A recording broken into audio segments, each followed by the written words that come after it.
तो इस वीडियो में जीव विज्ञान के महत्वपूर्ण प्रश्नों को आगे बढ़ाते हैं। क्वेश्चन नंबर 11 है, राइबोसोम का मुख्य कार्य क्या है? तो राइबोसोम का मुख्य कार्य होता है प्रोटीन का संश्लेषण करना।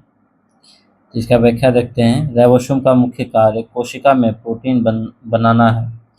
यह एक जटिल आणविक मशीन है जो सभी जीवित कोशिकाओं में पाई जाती है। राइबोसोम मैसेंजर आरएनए में कोडित सूचना का अनुवाद करता है। यह विशिष्ट अमीनो अम्ल को जोड़कर पॉलीपेप्टाइड बनाता है।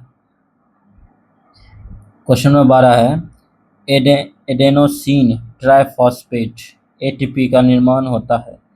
तो एटीपी का निर्माण माइटोकॉन्ड्रिया में होता है। इसके कारण इसको क्या कहा जाता है? कोशिका का ऊर्जा गृह कहा जाता है। तो माइटोकॉन्ड्रिया हो जाएगा आंसर। तो व्याख्या देखते हैं। एडेनोसिन ट्राइफॉस्फेट का निर्माण मुख्य रूप से माइटोकॉन्ड्रिया में होता है। माइटोकॉन्ड्रिया को अक्सर सेल का पावर हाउस मतलब ऊर्जा गृह कहा जाता है, क्योंकि यह ऊर्जा उत्पादन केंद्र है जहां एटीपी का संश्लेषण सेलुलर श्वसन के दौरान होता है। क्वेश्चन नंबर 13 है, तारक रश्मियां निकलती है। कहाँ से निकलती है? तो तारकाय से निकलता है, सेंट्रोसोम से निकलता है तारक रश्मियां। व्याख्या देखते हैं। तारका एक कोशिका अंगक है जो यूकैरियोटिक कोशिकाओं में पाया जाता है। यह कोशिका विभाजन में महत्वपूर्ण भूमिका निभाता है। तारकाय से निकलने वाली तारक रश्मियां सूक्ष्म नलिकाएं होती है जो कोशिका विभाजन के दौरान गुणसूत्रों को अलग करने में मदद करती है। अर्धगुणसूत्र गुणसूत्र के दो समान भागों में से एक है जो कोशिका विभाजन के दौरान अलग हो जाते हैं। क्वेश्चन नंबर 14 है, कोशिका द्रव्य क्लोरोप्लास्ट एवं माइटोकॉन्ड्रिया के राइबोसोम क्रमशः मतलब कोशिका द्रव क्लोरोप्लास्ट और माइटोकॉन्ड्रिया में कौन कौन से राइबोसोम पाए जाते हैं? तो कोशिका द्रव में 80S राइबोसोम पाया जाता है, क्लोरोप्लास्ट में 70S और माइटोकॉन्ड्रिया में 70S राइबोसोम पाया जाता है। क्वेश्चन नंबर 15 है, किसी कोश में माइटोकॉन्ड्रिया का कार्य क्या है? तो वह क्या करता है माइटोकॉन्ड्रिया? हम इसमें ऊर्जा एटीपी के रूप में संचित रहता है। यह क्या करता है? ऊर्जा उत्पन्न करता है। तो व्याख्या देखते हैं। किसी कोश में माइटोकॉन्ड्रिया का मुख्य कार्य ऊर्जा का उत्पादन करना है, जिसे एटीपी के रूप में जाना जाता है। इसे कोशिका का पावर हाउस भी कहा जाता है, क्योंकि खाद्य पदार्थों को तोड़कर कोशिका के लिए आवश्यक ऊर्जा प्रदान करता है। क्वेश्चन नंबर 16 है, न्यूक्लियस के बाहर डीएनए मिलता है। तो न्यूक्लियस के बाद डीएनए और कहाँ मिलता है? तो माइटोकॉन्ड्रिया में मिलता है। व्याख्या देखते हैं। माइटोकॉन्ड्रिया यह कोशिका का ऊर्जा उत्पादक है और इसमें अपना खुद का डीएनए होता है, जिसे माइटोकॉन्ड्रिया डीएनए एमटीडीएनए कहा जाता है।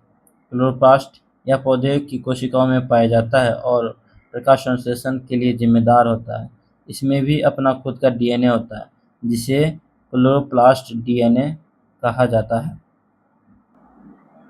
क्वेश्चन नंबर 17 है, जीवन की संरचनात्मक एवं कार्यात्मक इकाई क्या है? तो जीवन की संरचनात्मक एवं क्रियात्मक इकाई क्या है? कोशिका है। तो व्याख्या देखते हैं। कोशिकाएं जीवन की संरचनात्मक एवं कार्यात्मक इकाई है, जिनमें सभी जीवित चीजें बनी होती है। कोशिकाओं के दो मुख्य प्रकार होते हैं, प्रोकैरियोटिक कोशिकाएं और यूकैरियोटिक कोशिकाएं। प्रोकैरियोटिक कोशिकाएं सरल कोशिकाएं होती है जिनमें एक नाभिक नहीं होता है, और यूकैरियोटिक कोशिकाएं जटिल कोशिकाएं होती है जिनमें एक नाभिक होता है। क्वेश्चन नंबर 18 है, जीवित कोश की सभी प्रक्रियाओं को कोश का कौन सा अंग नियमन करता है? तो न्यूक्लियस ही पूरा कोश का क्या करता है? अंगों को नियमित ढंग से गुण को क्या करता है? एक वंश से दूसरे वंश तक पहुंचाता है। इसे आनुवंशिकता सामग्री भी कहते हैं, इसलिए न्यूक्लियस हो जाएगा। तो व्याख्या देखते हैं। न्यूक्लियस में हमारी आनुवंशिकता सामग्री डीएनए होती है। न्यूक्लियस विभिन्न एंजाइमों का उत्पादन करके कोशिका उपापचय को विनियमित करने में मदद करता है। कोशिका के सभी कार्यों का नियंत्रण कोशिका के केंद्रक द्वारा किया जाता है। केंद्रक को कोशिका का मस्तिष्क भी कहा जाता है, क्योंकि यह कोशिका की सभी गतिविधियों का गतिविधियों को नियंत्रित करता है। केंद्रक में आनुवंशिकता पदार्थ डीएनए होता है जो कोशिका के कार्यों के लिए निर्देश प्रदान करता है। क्वेश्चन नंबर 19 है, मानव के काय कोशिकाओं में गुणसूत्र होते हैं। तो मानव के काय कोशिकाओं में कितने गुणसूत्र होते हैं? 40।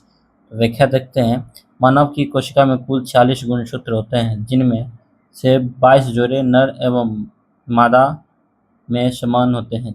23वीं जोड़ी गुणसूत्र नर व मादा में असमान होते हैं। नर में XY तथा मादा में XX होते हैं। सामान्य मनुष्य में 40 गुणसूत्र होते हैं जो 23 जोड़े के रूप में व्यवस्थित होते हैं।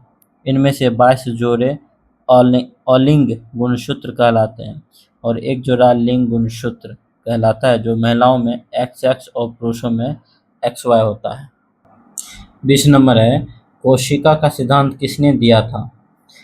तो कोशिका का सिद्धांत स्लाइडेन एवं शॉन ने दिया था। 1838 और 29 के आसपास दिया था।